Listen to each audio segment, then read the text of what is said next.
Hello everybody. We got Thanksgiving over, we kind of got rested up, and now we're at it again.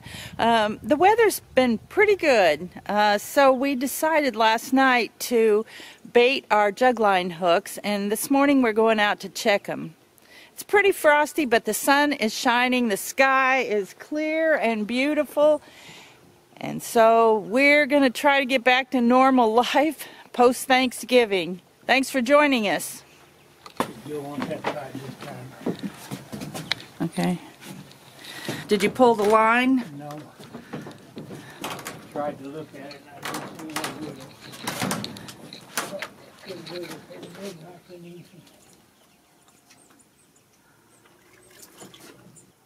I can't see anything.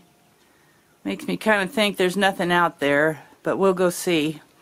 Here's something that happened to our dock recently. We had a huge wind one night. The wind was, I think, 60 miles an hour. And when we came outside the next morning, I looked over at that end of the pond and saw those two barrels floating in the water. So then it ends up that two barrels got out from underneath our dock, and so it's all out of kilter.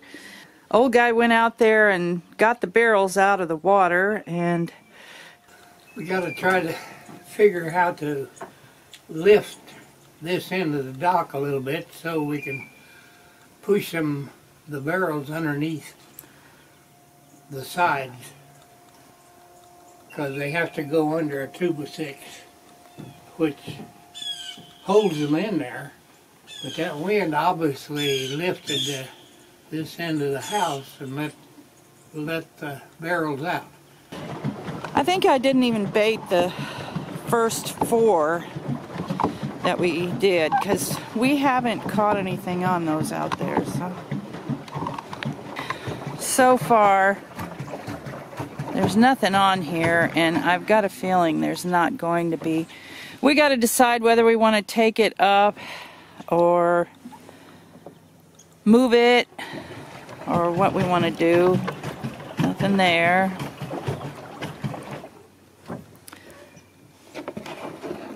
Nothing there.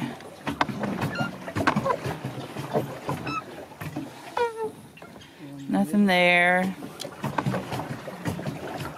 That one up there keeps bobbling, but I think it's just... Wait, we have a fish here. We do have a fish, but... Well, oh, wow, I got it all wrapped around my finger. Well, that's not too bad a fish, but it's too small. I don't want to keep him.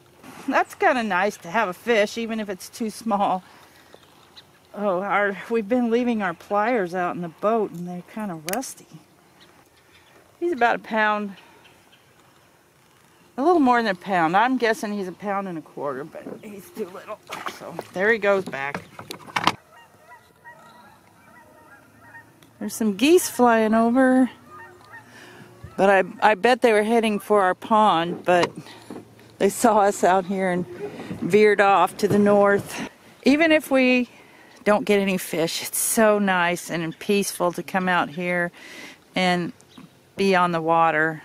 I really love it. So that's our house. Up there are our greenhouses. And right there in the center is where Jeremiah and his family live. I picked up a bag of grapefruit at the Amish store, so we're going to have some grapefruit. I'm going to show you how I peel and prepare a grapefruit. I'm going to cut the stem end off first, and I'm not going to cut all the way off. I'm just going to circle it pretty good, and then I will see how I cut into it. I didn't want to cut the whole top off, but I'm going to go in there with my thumb and peel that out. And then I'll go around in a circle and peel off the rind, but barely cut into the encircling membrane so that I can access the pulp but not lose much of the pulp. So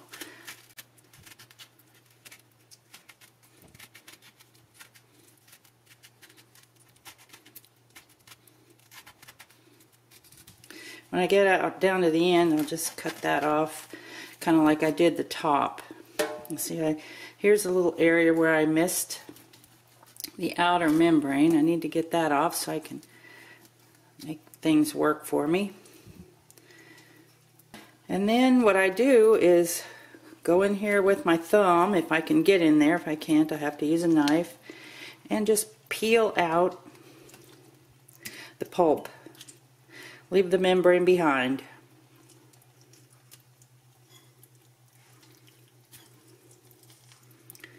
Discard the seeds when you get to them.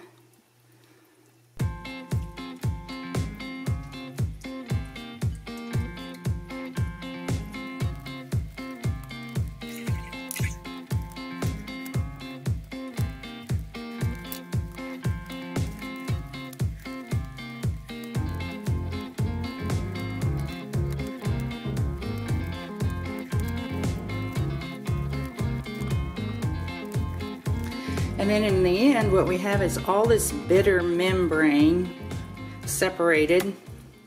And then we have all this luscious grapefruit pulp and juice. We like to eat salt on our grapefruit. I don't know how unusual that is, but that's the way we like it. Seems like the salt kind of cuts the bitterness or the sourness. And in the winter, we really enjoy grapefruit. Because that's when it's in season in Texas and Florida.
We feed the chicken shell corn, and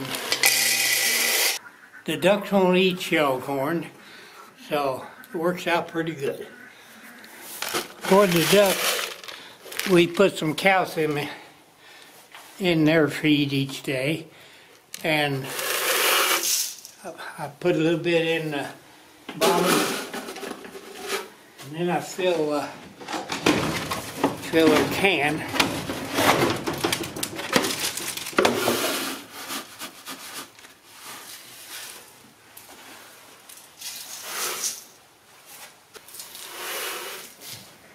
And then I put a little more calcium on top.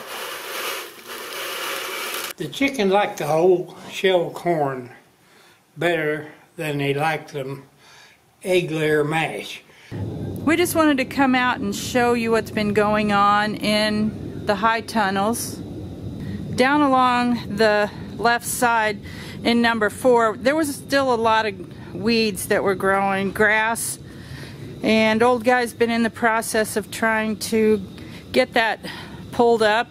That stuff really makes strong roots and doesn't like to come up. Very good.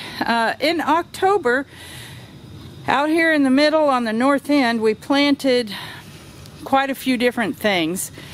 We planted spinach first in this patch right here, and it didn't come up as well as we wanted, but there will be enough there for some good salad. Then we have a little walkway in between. This patch right here is beets that came out being planted way too thick, but what I'm doing is picking out the small ones and using them in salads. Then we have another little path on either side of the patches. This patch is kale. That's the same. I'm picking that for some salad greens. That's really good. The next patch is radishes. We've picked radishes out of here several times. and I need to do that again today. This patch is lettuce, and I'll tell you what we did. He had this ground all worked up here, and then I came out and scattered the seeds. I didn't just broadcast them, I placed them, you know, from above. But then we just took a rake and raked it in, and it kind of bunched stuff up too much. Sowing in this kind of a situation is pretty challenging. Anyway, we have some lettuce here. I see there's some little bitty stuff out here that has just come up, so hopefully that's just was buried deeper and didn't come up as fast or something. But I'm also getting some pretty good lettuce out of there. And here on the end we have a few pak choi plants. Again, I think this part didn't get watered as good, and so it didn't come up as well. But we're going to have some green stuff growing in here for the winter, I hope. This white stuff that's all over the cattle panel is floating row cover. There's the roll that it came off of. And we cut off enough floating row cover that we could cover that whole area down there. And 2 different nights already we have covered that up when it got down to like 6 degrees, and then it got down to 10 or something. We covered that up, and that's what we'll be doing whenever it gets like that again. Well, in number 3, he's got the ground all cleared off. And then he watered it, and all of the weed seeds in there have obviously sprouted. We're gonna have to put ground cover or tarp that or something to cook the little sprouts out of it.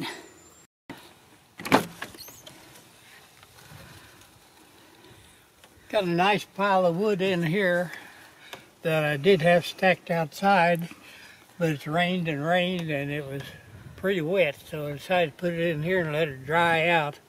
By the time we burn what's on the porch, well, I think this will be dry and where it'll burn better. Pulled all the grass and weeds out here and pulled up the water lines, and then in spring I'll have to get in here. In this one I have to use a hand tiller because I don't have room to get the tractor in.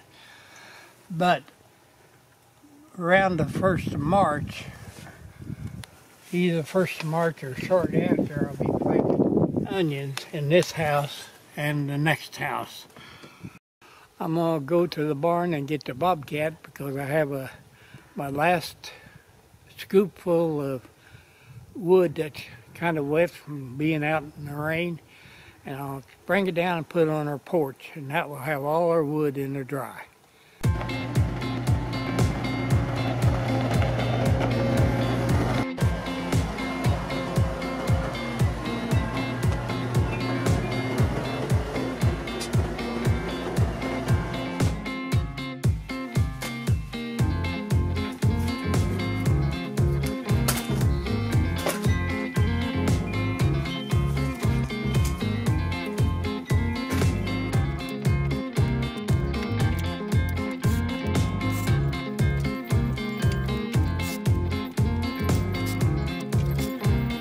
I'm pretty sure that we haven't made the opportunity to tell you that we sold our big blue tractor and bought this much smaller John Deere tractor.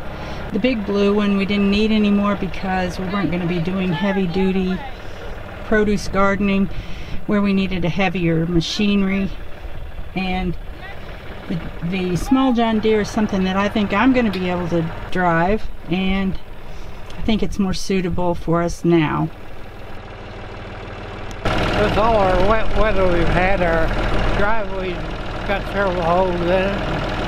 So I just tried to smooth it up and fill it up before the winter hit.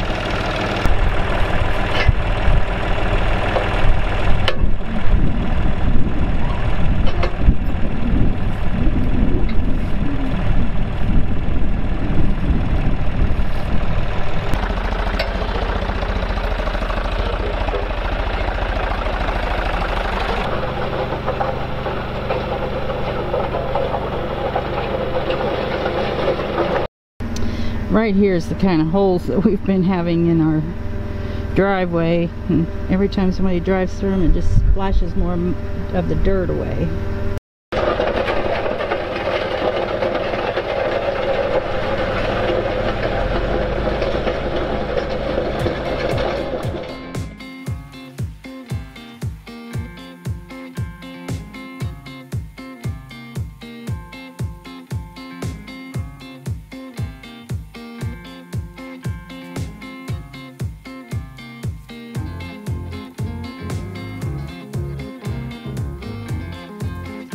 This gives me a wide range of greens to have for a salad. Old guy prefers his cooked, so I'll pick the more cookable ones out of there and cook some for him. And I got a great bunch of radishes here for our lunch. Well, I'm going to wash it up real good, but look at that. A stupid stink bug in my salad. It doesn't seem like stink bugs ought to be able to be alive right now. So I'll take the lettuce for my salad because you can't very successfully cook lettuce. I mean, all these greens cook down to nothing the way it is. And for his cooked greens, I'll put some spinach and kale and some beets. I just pulled the beets up because they're real crowded. I think I'll even leave that in there, but I'll just break it off and add some beet greens to my salad, but also some beet greens to his cooked greens. We each are going to have a pretty good assortment. I took all the lettuce and a little bit of everything else. I gave him more kale. I also put in just a few radish leaves because those will cook down and add a little bit of zing to it. Now my leaves are wet, so I don't need a lot of water, but I'm going to put a little bit of water in the bottom to make sure that it doesn't boil dry and burn everything. See how much that cooked down to nothing? And he likes a few splashes of balsamic vinegar on his spinach. Okay, well, we got all that stuff done and we got lunch out of the way. Now this afternoon, what I'm going to do first is to make some fire starter. I've already made this once this year, but I used it all up, and you know, we're just now getting into December, so I'm going to have a lot more of it. So I'll show you what I do. Well, what I make my fire starter out of is wax and sawdust. What I've got is soy wax. It's kind of on the expensive side, but I happen to have a whole bunch of it, a whole bunch of these bags of it. So that's what I'm going to use. If you don't have the access to that, don't want to use that, you can use all kinds of old candles. Just melt them down. Might have to cut them up or even shave them to get them to melt down fast enough. And then I just mix in the sawdust. This catches fire real quick. This stays on fire. And I pour it into an egg carton. What I've got here is the remnants of some that I already made. This is actually a pot that's made for candle making. So I'll melt my wax in here and then add my sawdust. I'm going to be putting it into a double boiler situation with this pan of water I'll put on the stove. Well, I was only able to get 2 of those bags in there, and I've got my pan on the burner. It's going to take a little while for it to warm up, and it's pretty full right now, but whenever that's all melted, it'll be a lot lower in the pan. Plus, I need plenty of room to put the sawdust. Well, it's all melted down and it sure did shrink. At this point, I'm going to put sawdust in there 1 cup at a time and stir it up. I'll continue to add sawdust until I feel like it's enough. I don't want it too stiff, I don't want it too soupy, either one, so kind of in the middle. I used 6 cups of sawdust in my 2 bags of wax. I didn't show you, but I'm stirring it with a chopstick. That works really good. I use a chopstick for a lot of different things. Now I'm using egg flats because I have egg flats and they work very great for this job. If you don't have egg flats, of course you can use egg cartons. Now all I'm going to do is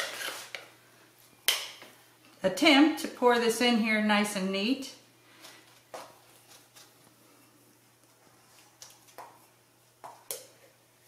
Fill up both of these things with however many I need. And what I'm going to do later, after it gets hard, dries, is to break them apart. So it's as simple as that. I've got 30 fire starters here, and it depends on the weather, how fast I'll use them, because when it's not too cold and I let the fire die down every day, then of course I'll use more of them to start it again in the evening. But if it's hot and I have to keep the fire going all the time, then I won't use so many. But they're always quick and easy to make whenever I need more, and I think they work great. Now, there has been some concern that this builds up in your fireplace or your stovepipe, but we have never seen that happen. So I've been watching. My friend Wendy was concerned about that, and so I'm just telling you right now that we haven't seen it. If it happens in other people's, then there is that possibility, but for us it hasn't. We're going to end the day the way we started it, by working on the jug line. We're going to go out and bait. It's all getting really close to dark, so whoa, I'm going to get dumped out of here. You trying to knock me off the dock? I used to live in the country on a high lonesome hill, crow by day, by night the whippoorwill.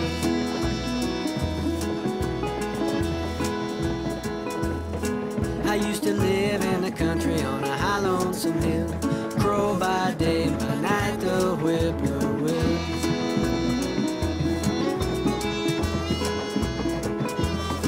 But I'm satisfied, tickled too,